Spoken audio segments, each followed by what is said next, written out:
السلام عليكم ورحمة الله وبركاته. أصحابتين قالي كسودو هذا الشانل كان فضل هدي أنا كعصبت سبسكرايب إنه هدي أتهرنا ولا جوكتنا ما شاء الله ده شاركي لايك توادنكينا إن ما أنتوا حن كهاد للدونا إن شاء الله تعالى متى هاي قبري قبر كصودا هاي أوركا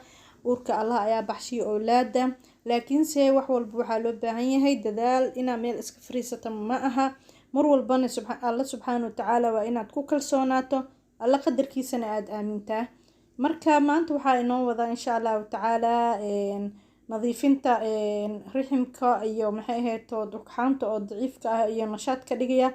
هالكان وجي الدان ودقيرها فايدي سالكان لقو مسو كوبي كره هدي أهان لهيد دانك علوشا أما قاسكا aad ayuu ugu wanaagsan yahay sidoo kale dhanka maxay hayto firfircooni gelinta ugxaanta maxay hayto dumarka sidoo kale to ilmo galeenka ayuu nadiifiyaa ma sha Allah hadda ka horna channelkayga hore uu ku jiraa marka maxay hayto afwan Allah subhanahu wa ta'ala ayaa tur wax walba bixiya qoftu doonana wuu siiya qoftu doonana ma siiyo qoftu doona wiilal bis buu siiya qoftu doonana gabdho bis buu siiya qofku doonana wuu isugu daraa Allah ay weeyay taas qudradiisa laakiin maxay haytood dadaalkuna ma reebana wax walbo maxay haytood oo caafimaadkaada iyo rajadaada sare u qaadanayana waa inaad ku dadaashaa insha Allah ta'ala hadduu Ilaahay cimri ku siiyo marka waxa soo qaadanaysa dhagayaraha aad ayuu u wanaagsan yahay waa daawo aanan la dhayalsan karin aad iyo aad u wanaagsan ma sha Allah dhan walba dumarka aad ay ugu wanaagsan tahay marka waxa soo qaadanaysa dhagayare ayaa soo qaadanaysa waxaad la dhigaysaa biyo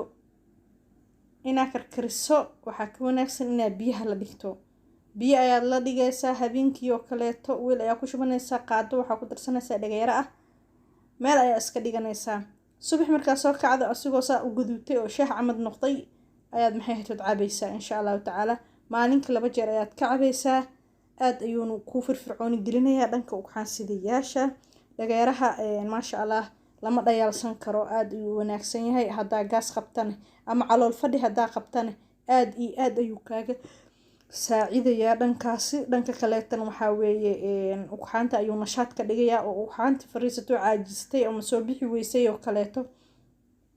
firfircoon ayuu ka dhigayaa riximkan wuu nadiifinayaa ma sha Allah wixii wasaq iyo wax ku jira dhanba uu ka soo saarayaa waana maxay hayto wax aanan effect lahayn way saameyn kale ku geysan maayo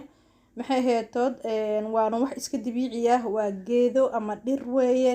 wax dhibaato ahna kuma keenayso insha Allah ta'ala marka gabdho wax walbo oo maxay haytood caafimaadkaada sare u qaadaya insha Allah ta'ala inaan ku dadaalna Allah siiyo gabar kasto meeshay ka baahan tahayna Allah u buuxiyo ubad wanaagsan oo baariyaal ahna Allah idin siiyo inta gabar ma sha Allah soo weydiisay maxay haytood ducadani adinkan u soo duceeya anigana waxaan leeyahay awlaad baariya oo ku faraxdoon Allah idin siiyo oo maxay haytood degdeg ah Ilaahay ha idin kugu deeqo adinkana Allah idin ka dhigo ku samirkii maxay haytood badiya insha Allah ta'ala mar walba oo samirto mar walba oo maxay haytood Ilaahay amurahaada uu ku soo dadajinayo samirka ku dadaala duceesta mar wax walbana Allah wuxuu yiri